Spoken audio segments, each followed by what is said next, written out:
سلام، امیدوارم حالتون خوب باشه. به پادکست فلات فارسی خوش اومدین. این یه اپیزود خارج از برنامه هست، یعنی جزو فصل 3 نیست و یه ویدیو داره توی یوتیوب، میتونید ببینیدش. دوست دارم قبل از اینکه اپیزود رو شروع بکنم تشکر بکنم از همه کسایی که توی پیتریان کمک مالی میکنند. من یه دوربین خریدم با پولی که از پیتریان توی این مدت در آورده بودم و دوست دارم هم پادکست باشه و هم پیج یوتیوب. و پیج یوتیوب اینطوریه که میام یه جایی فیلم میگیرم، صحبت میکنم آروم، یه جوری که شما بتونید گوش بکنید، فارسیتون رو بهتر بکنید. الان که دارم حرف میزنم هنوز برنامه مشخص یا برنامه خاصی ندارم که متن حرفام رو بنویسم و به انگلیسی هم ترجمهش بکنم توی یه فایل PDF. یعنی نمیدونم دقیقاً باید چی کار بکنم. چند تا کار میشه کرد، نمیدونم کدومش راحت تره، کدومش رو دوست دارم، چون واقعا برام مهمه که علاقه داشته باشم بهش. یه کار رو اگه علاقه نداشته باشم نمیتونم انجام بدم. و آره، ولی امیدوارم که بتونم این کار رو انجام بدم. اگرم نشه توی یوتیوب میتونید سابتایتل رو فعال بکنید، خیلی عالی متن اپیزودها رو مینویسه. یه کاری هم که میشه کرد اینه که متن حرفا رو از یوتیوب دانلود بکنم، بعد با AI یه فایل خیلی قشنگ و تمیز درست بکنم، چکش بکنم و بعد براتون آپلود بکنم توی پیج. خب پس پیج یوتیوب بیشتر ویدیو داره از این به بعد و این به خاطر حمایت مالیه که بعضی از شما انجام دادید. من اسماتون رو ننوشتم روی کاغذ، ولی از همتون ممنونم.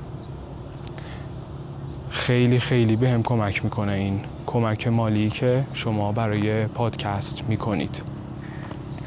خب بذارید اینجا رو بهتون نشون بدم. اینجا یه جایی نزدیک رودخانه زاینده رود. میبینید اینجا رودخانه هست.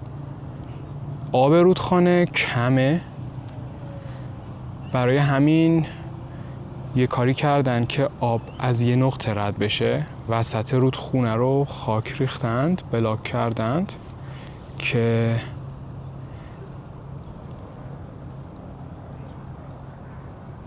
آب از وسط رودخونه رد بشه. میبینید؟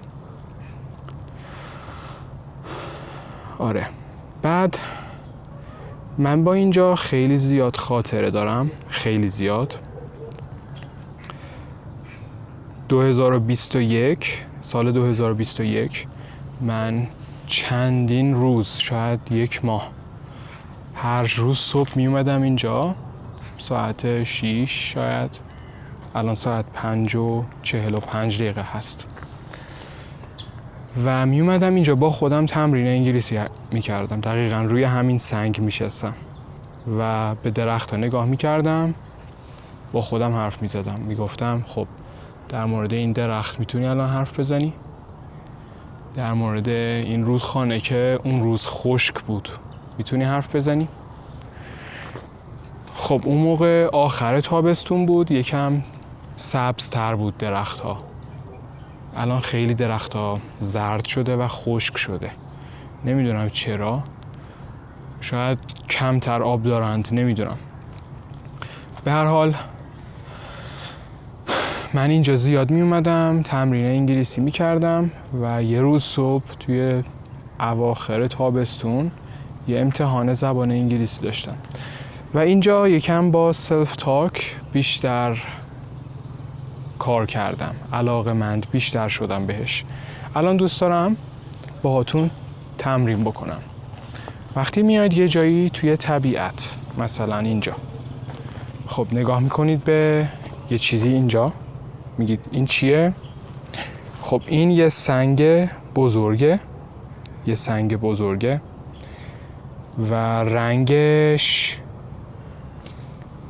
فرض کنید گری، به فارسی نمیدونید چی میشه، بگید یه رنگ بین سیاه و سفیده. یه سنگ بزرگ اینجاست و سنگ خیلی تمیز نیست، یه سنگ تمیز نیست، یکم کثیف شده. نمیدونم چرا کثیف شده ولی خیلی کثیفه. اینجا درخت‌های زیادی هستند، درخت‌های خیلی زیادی هستند. بعضیشون خیلی سبزترند، بعضیشون خشکترند.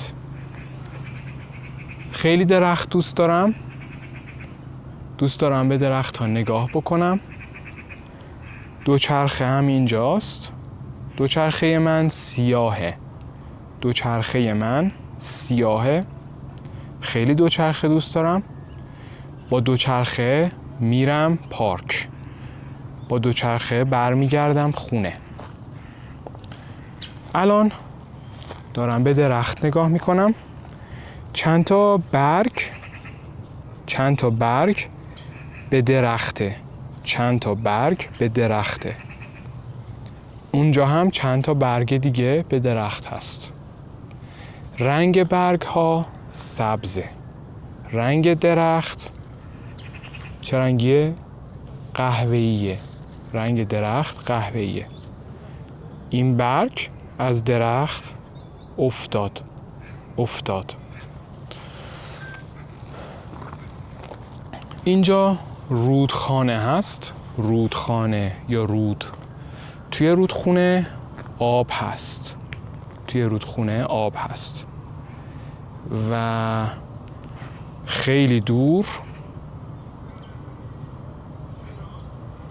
2 نفر هستند و دارند لب آب بازی می کنند، دارند کنار آب بازی می کنند. آسمان امروز خیلی قشنگه، خیلی قشنگه امروز. کوه‌ها از دور پیدا هستند، کوه‌ها از دور پیدا هستند. وقتی به آسمون نگاه می کنم حس خیلی خوبی دارم. وقتی به آسمون نگاه می کنم حس خیلی خوبی دارم. صدای موتورسیکلت میشنوم از دور، از اون طرف صدای موتورسیکلت میاد. من موتورسیکلت زیاد دوست نداشتم هیچ وقت، ولی خیلی دوست دارم که بتونم سریع از یه جایی برم یه جایی دیگه بدون اینکه توی ترافیک باشم و اونجاست که این دوچرخه‌ام از همیشه برام بهتره.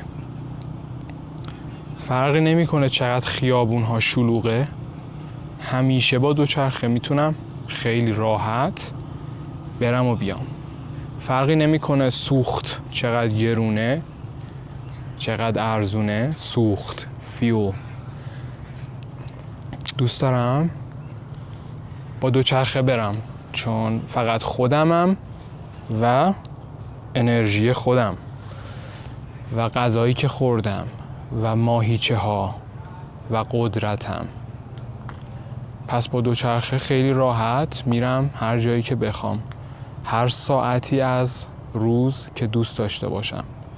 ولی با ماشین خیلی سخته. وقتی مجبورم با ماشین یه جا برم ناراحت میشم، مخصوصاً وقتی که ترافیک خیلی زیاده و میدونم قراره 2 ساعت 3 ساعت وقتم حروم بشه.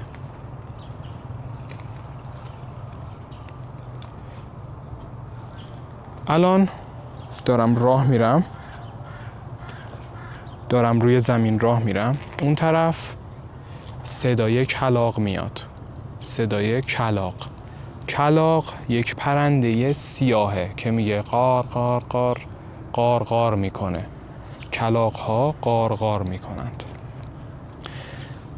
کلاغ‌ها هستند، پرنده‌های دیگه هم هستند. کلاغ‌ها هستند، پرنده‌های دیگه هم هستند. جیک جیک می‌کنند. پرنده‌های دیگه جیک جیک می‌کنند. اونجا یک پل هست. یک پل اونجا هست. یک پل بزرگ سفید. مردم از روی پل میتونن رد بشن تا از این طرف رودخونه برن اون طرف رودخونه.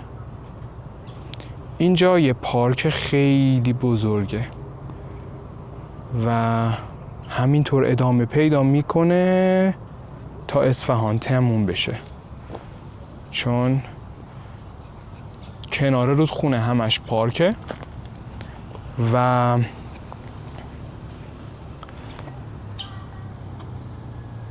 رودخونه از اصفهان رد میشه، یعنی اصفهان رو 2 تا نصفه میکنه رودخانه.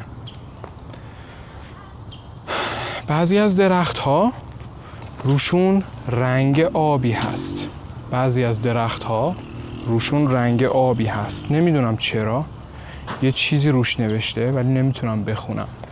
روی این درخت هم یک نوشته آبی هست، اونم نمیتونم بخونم. اونجا یه خانواده هستند، دارن میان اینجا با هم دیگه با بچهشون میخوان صبحانه بخورند. اگه برم بیرون، برم توی اون پارک، خیلی ها رو میبینم که دارن ورزش میکنند. ورزش میکنن با هم دیگه. 2 نفر اون طرف رودخونه دارن با هم دیگه راه میرند و شاید با هم دوستند، شاید زن و شوهرند، نمیدونم. و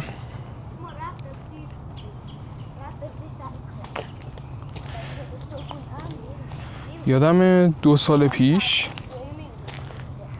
اینجا صبح ها می اومدم و سعی می کردم روسی یاد بگیرم. چند تا کلمه روسی بود و می اومدم باهاش جمله می ساختم خودم.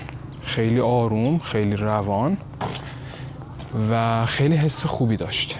یاد اون روزی افتادم که انگلیسی می خوندم و شاید یه روزی هم بیام اینجا و عربی تمرین کنم. فکر کنم خیلی حس خوبی داره.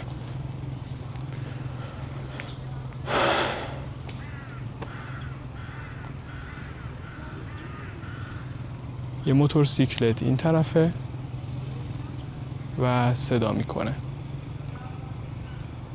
خب پس این یه نمونه بود برای اینکه بگم چطور تمرین میکردم فارسی، ببخشید انگلیسی و عربی و روسی. و خوبیش به اینه که جزو زندگیتونه، یعنی اگه میاد یه جایی دارید لذت میبرید، با دوستتونید یا تنهایید، فقط کسی اینجا نیست. این خیلی مهمه که کسی اونجا نباشه، چون اگه یکی اینجا باشه بهتون نگاه میکنه و فکر میکنه دیوونه شدید، ولی شما دیوونه نیستید. شما دارید از فرصت استفاده میکنید تا فارسیتون بهتر بشه یا هر زبان دیگه که یاد میگیرید. واقعیتش الان هم یه حس بدی دارم، چون یه خانواده اومد اینجا و ممکنه که به من نگاه میکنند، ممکنه اساساً براشون مهم نیست و خیلی سخته که توی جامعه باشی، جلوی مردم باشی و یه کاری مثل این بکنی. آره، خیلی ممنونم که این اپیزودو شنیدید. گفتم این فقط صدا نیست، توی یوتیوب هم یه فیلم داره و باز هم تشکر میکنم از اعضای پیتریان که حمایت مالی میکنند و من با پولی که از اونها گرفتم این دوربین رو خریدم و در آینده هم ویدیوهای بیشتری میذارم خیلی ممنونم و تا اپیزود بعدی خداحافظ.